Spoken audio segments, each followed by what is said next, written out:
ದೇವರ ಅತಿ ಪರಿಶುದ್ಧವಾದ ನಾಮಕ್ಕೆ ಸ್ತೋತ್ರ ಉಂಟಾಗಲಿ. ಗುಡ್ ಮಾರ್ನಿಂಗ್ ಪ್ರಿಯ ದೇವರ ಮಕ್ಕಳೇ, ಈ ಮುಂಜಾನೆ ವೇಳೆಯಲ್ಲಿ ವಾಕ್ಯ ನೋಡಲು ಬಂದಂಥ ದೇವರು ನಿಮ್ಮೆಲ್ಲರನ್ನು ಆಶೀರ್ವದಿಸಲಿ. ಮೊದಲು ದೇವರ ಸನ್ನಿಧಿಯಲ್ಲಿ ಪ್ರಾರ್ಥಿಸೋಣ. ಪರಿಶುದ್ಧನು, ಮಹೋನ್ನತನು, ಸರ್ವಶಕ್ತನೂ ಆಗಿರುವಂಥ ನಮ್ಮ ಪರಲೋಕದಲ್ಲಿರುವಂಥ ತಂದೆಯಾದ ದೇವರೇ, ಅಪ್ಪ, ಈ ಒಂದು ಒಳ್ಳೆಯ ಸಮಯಕ್ಕಾಗಿ ಸ್ತೋತ್ರ ಕರ್ತನೆ.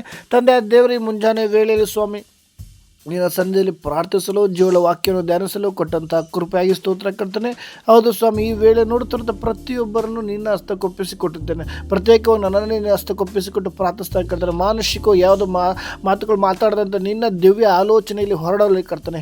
ಹೌದು ಸ್ವಾಮಿ, ಅಪ್ಪ, ನಮ್ಮ ಮಧ್ಯದಲ್ಲಿ ನಿನ್ನ ಸಾನ್ನಿಧ್ಯ ಮುಂಜಾನೆ ವೇಳೆಯಲ್ಲಿ ಚಲಿಸಲ್ಪಡಲಿ ಕರ್ತನೆ. ಹೌದು ರಾಜ, ನಮಗೋಸ್ಕರ ಅಪ್ಪ, ನಮ್ಮ ಬಿಡುಗಡೆಗೋಸ್ಕರ ಈ ಜೀವನ ವಾಕ್ಯದ ಮುಖಾಂತರ ನಮ್ಮ ಸಕಲ ಮಾತಾಡೋದಕ್ಕಾಗಿ ಸ್ತೋತ್ರ ರಾಜ. ಈ ವೇಳೆ ನೋಡುತ್ತಾ ಪ್ರತಿಯೊಬ್ಬರನ್ನು ಮತ್ತೊಂದು ಬಾರಿ ನಿನ್ನ ಹಸ್ತಕ್ಕೊಪ್ಪಿಸಿಕೊಟ್ಟು ಪ್ರಾರ್ಥನೆ. ಈ ಸಣ್ಣ ಪ್ರಾರ್ಥನೆ ಕೇಳಿದ ಸ್ತೋತ್ರ. ಸಣ್ಣ ಪ್ರಾರ್ಥನೆ ಕೇಳಿ ಈ ಮುಂಜಾನೆ ವೇಳೆ ನೋಡುವವರ ಜೀವಿತ ದೊಡ್ಡ ಮಹಿಮೆಯಾದ ಕಾರಣ ನಡೆಸುವುದಕ್ಕಾಗಿ ಸ್ತೋತ್ರ ಸ್ವಾಮಿ.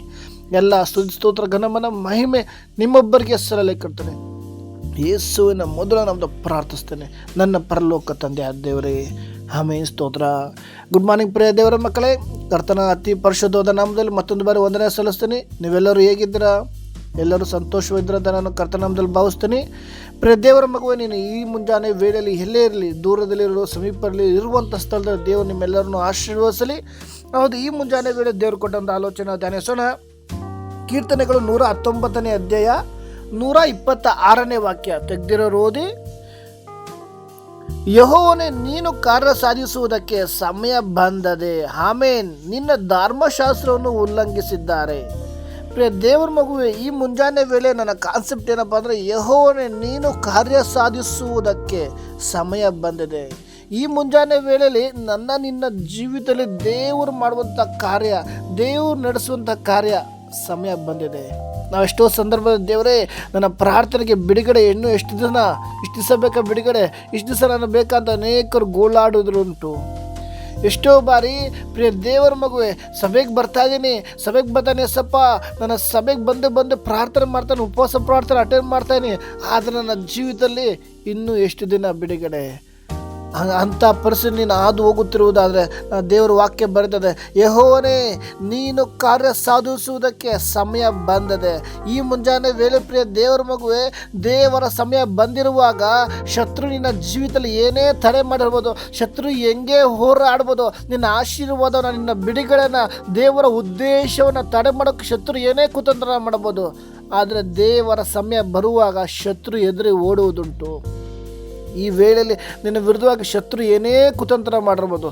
ಶತ್ರುನ ಎಲ್ಲ ಕುತಂತ್ರಗಳನ್ನು ಈ ಮುಂಜಾನೆ ವೇಳೆ ನಂಬುವುದಾದರೆ ಪ್ರಿಯ ದೇವರ ಮಗುವೆ, ಶತ್ರುನ ಎಲ್ಲ ಕಾರ್ಯಗಳನ್ನು 7 ದಾರಿ ಚದುರಿಸುವಾಗ ನನ್ನ ದೇವರು ಮಾಡುವಂತನಾಗಿದ್ದಾನೆ. ಯಾಕಂದರೆ ಈ ಮುಂಜಾನೆ ವೇಳೆಯಲ್ಲಿ ಯೆಹೋವನೇ, ನೀನು ಕಾರ್ಯ ಸಾಧಿಸುವುದಕ್ಕೆ ಸಮಯ ಬಂದಿದೆ. ದೇವರ ಸಮಯ ಬರುವಾಗ ಯಾರು ಅದನ್ನು ತಡೆ ಮಾಡೋಕ್ಕಾಗಲ್ಲ. ದೇವರ ಸಮಯ ಬರುವಾಗ ಶತ್ರು ನಿಲ್ಲಕ್ಕಾಗಲ್ಲ. ದೇವರ ಸಮಯ ಬರುವಾಗ ನಿನ್ನ ಜೀವಿತದಲ್ಲಿ ಹೋರಾಟಗಳು ನಿಲ್ಲಕ್ಕಾಗೋದಿಲ್ಲ.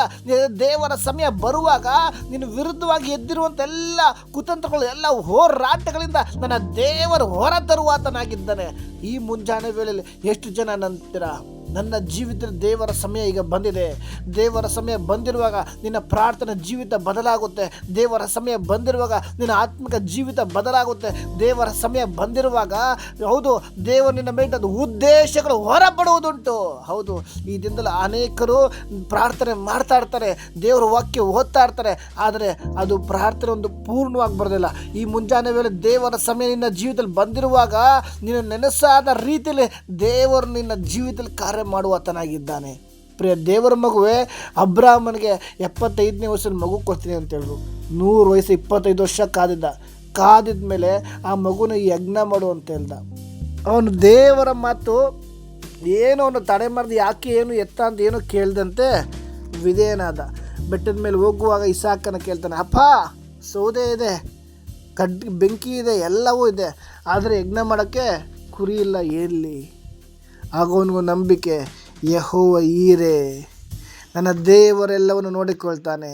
ಆದರೂ ಸಹ ಅವನು ಅಲ್ಲಿ ಏನು ಮಾತಾಡದಂತೆ ಮೇಲೆ ದೇವರು ಸಿದ್ಧ ಮಾಡಿದ್ದಾರೆ ಅಂತೇಳಿ ಆ ಒಂದು ನಂಬಿಕೆಯಿಂದ ನಮ್ಗೆ ಬೇಕಂತ ಕಾರ್ಯವನ್ನು ದೇವರು ಸಿದ್ಧ ಮಾಡಿದ್ದಾನೆ. ಬಾ ಮಗನಂತ ಕರ್ಕೊಂಡೋಗಿ ಇನ್ನೇನು ಎಲ್ಲವನ್ನು ಕಟ್ಟಿ ಆ ಮಗನ್ನು ಅವನು ಇಸಾಕನ ಆ ಸಂದರ್ಭದಲ್ಲಿ ನಾನು ದೇವ್ರ ಸ್ತೋತ್ರ ಮಾಡ್ತೀನಿ. ಅವ್ರ ಅಪ್ಪ ಎಲ್ಲ ಕಟ್ಟಿ ಎಲ್ಲ ಇನ್ನೇನು ಯಜ್ಞ ಪೀಠದ ಮೇಲೆ ಮಲಗಿಸ್ಬೇಕಾದ್ರೆ ಸಹ ಅವನೇನು ಹಠ ಮಾಡಿದ್ರೆ ಸುಮ್ಮನೆ ಇದ್ನಲ್ಲ.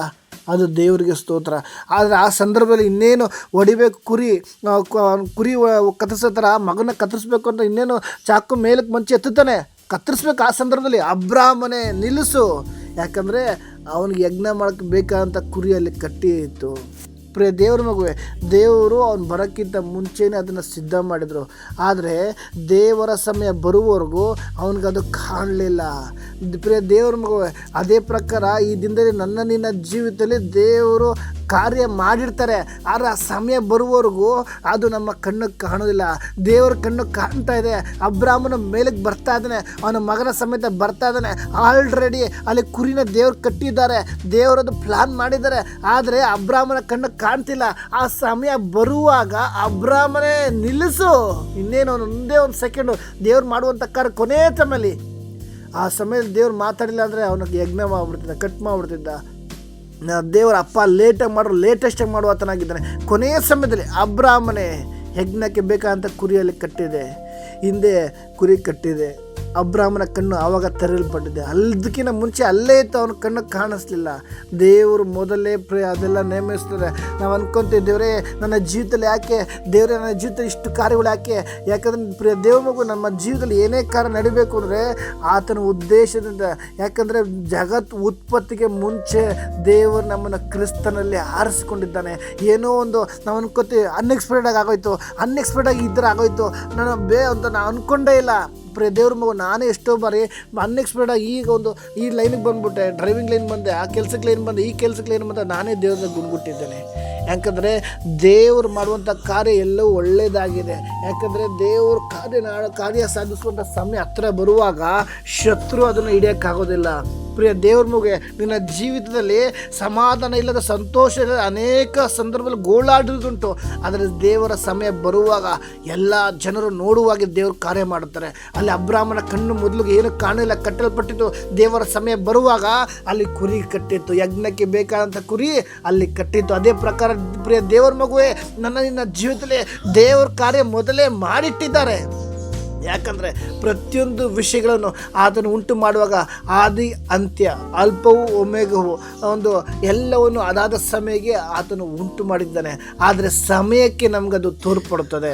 ನಾವು ಎಷ್ಟೋ ಬಾರಿ ಏನು ಮಾಡ್ತೀವಿ, ಅಲ್ಲಿವರೆಗೂ ಸಹಿಸ್ಕೊಳ್ಳೋಂಥ ಒಂದು ತಾಳ್ಮೆ ನಮಗಿರಲ್ಲ ಮನುಷ್ಯರಿಗೆ. ದೇವರು ಬಂದ ತಕ್ಷಣ ಬಿಡುಗಡೆ ಕೊಟ್ಬಿಡ್ಬೇಕು, ಬಂದ ತಕ್ಷಣ ಕಾರ್ಯ ಆಗಬೇಕು, ಚರ್ಚಿಗೆ ಬಂದ ತಕ್ಷಣ ಅದ್ಭುತ ನಡಿಬೇಕು. ದೇವರು ಪ್ರತಿಯೊಂದನ್ನು ಸಹ ಪರಿಶೋಧನೆ ಮಾಡುವತನಾಗಿದ್ದಾನೆ. ಅದರಿಂದ ಈ ದಿನದಲ್ಲಿ ಪ್ರಿಯ ದೇವ್ರ ಮಗ, ನನ್ನ ಜೀವಿತ ದೇವರ ಸಮಯ ಬರುವಾಗ ಎಲ್ಲ ಜನರು ನೀನು ಎಲ್ಲಿ ತಲೆ ತಗ್ಗಿಸಿರ್ತೀವೋ ಅಲ್ಲಿ ತಲೆ ಎತ್ತುವಾಗ ನಾನು ದೇವ್ರು ಮಾಡುವತನಾಗಿದ್ದಾನೆ. ಈ ವಾಕ್ಯಕ್ಕೆ ಸಂಬಂಧಪಟ್ಟ ಹಾಗೆ ಇನ್ನೊಂದು ವಾಕ್ಯ ನೋಡೋಣ. ಯೆರೆಮೀಯನ ಒಂದು ಪ್ರವಾದನ ಗ್ರಂಥ 33ನೇ 9ನೇ ವಾಕ್ಯ ತೆಗೆದಿರೋರು ಓದಿ. ನಾನು ಈ ಜನರಿಗೆ ಅನುಗ್ರಹಿಸುವ ಎಲ್ಲ ಮೇಲುಗಳ ಸುದ್ದಿಗಳನ್ನು, ಆಮೇಲೆ ಹಲ್ಲೆಲೂಯಾ. ಈ ದಿನ ಪ್ರಿಯ ದೇವ್ರ ವಾಕ್ಯ ಬರಬಿಡಿದೆ, ನಾನು ಈ ಜನರಿಗೆ ಅನುಗ್ರಹಿಸುವ ಎಲ್ಲ ಮೇಲುಗಳ ಸುದ್ದಿಯನ್ನು ಕೇಳಿ ನಾನು ಈ ಪಟ್ಟಣಕ್ಕೆ ಉಂಟು ಮಾಡುವ ಸುಖ ಸಮಾಧಾನಗಳನ್ನು ನೋಡಿ ಹೆದರಿ ನಡುಗುವ ಸಕಲ ಭೂ ರಾಜ್ಯಗಳ ಮುಂದೆ ಈ ಪಟ್ಟಣವು ನನ್ನ ಕೀರ್ತಿಯನ್ನು, ಮಹಿಮೆಯು, ಆನಂದದ ಬಿರುದು ಆಗಿರುವುದು. ಆಮೇಲೆ ಹಲ್ಲೆಲೂಯಾ. ಪ್ರಿಯ ದೇವರ ಮಗುವೆ, ಈ ಒಂದು ದಿನದಲ್ಲಿ ಪ್ರಿಯ ದೇವರ ಮಗುವೆ, ನಿನ್ನ ವಿರುದ್ಧವಾಗಿ ಶತ್ರು ಎದ್ದಿರುವಾಗ ಶತ್ರು ಮುಂದೆ ನನ್ನ ದೇವರು ನಿನ್ನ ಸನ್ಮಾನಿಸುವ ಕಾರ್ಯ ಮಾಡುವತನಾಗಿದ್ದಾನೆ. ಕೀರ್ತಿಯು, ಮಹಿಮೆಯು, ಆನಂದವು ಬಿರುದು. ಹಲ್ಲೆಲೂಯಾ. ಯಾಕಂದರೆ ಪ್ರಿಯ ದೇವರ ಮಗುವೆ, ಈ ದಿನದಲ್ಲಿ ದೇವರ ಸಮಯ ಬಂದಿದೆ. ನೀನು ಕಾರ್ಯ ಸಾಧಿಸುವುದಕ್ಕೆ ಸಮಯ ಬಂದಿದೆ. ಎಷ್ಟು ಜನ ನಂಬ್ತೀರಾ ನನ್ನ ಜೀವಿತ ದೇವರ ಸಮಯ ಬಂದಿದೆ ಅಂತ? ದೇವರ ಸಮಯ ಬಂದಿರುವಾಗ ನೀವು ನೆನೆಸಾದ ರೀತಿಯಲ್ಲಿ ಅದಕ್ಕೆ ದೇವರು ಮಾಡುವ ಕಾರ್ಯಗಳು ಕಣ್ಣು ಕಂಡಿಲ್ಲ, ಕಿವಿ ಕೇಳಿ ಯಾವ ಮನುಷ್ಯರ ಹೃದಯದಲ್ಲಿ ಊಹಿಸಿಲ್ಲ. ಎಸ್, ಆಮೇಲೆ ನಾನು ನಂಬುತ್ತೇನೆ, ಈ ಮುಂಜಾನೆ ವೇಳೆಯಲ್ಲಿ ದೇವರ ಸಮಯ ನನ್ನ ಜೀವಿತದಲ್ಲಿ ಬಂದಿದೆ. ದೇವರ ಕಾರ್ಯ ಮಾಡ್ತಾರೆ. ಅದಕ್ಕಾಗಿ ದೇವರ ಹಸ್ತಕ್ಕೊಪ್ಪಿಸಿಕೊಳ್ಳೋಣ. ಈ ವಾಕ್ಯದ ಮುಖ ದೇವರ ಮೇಲೆ ಆಶೀರ್ವದಿಸಲಿ.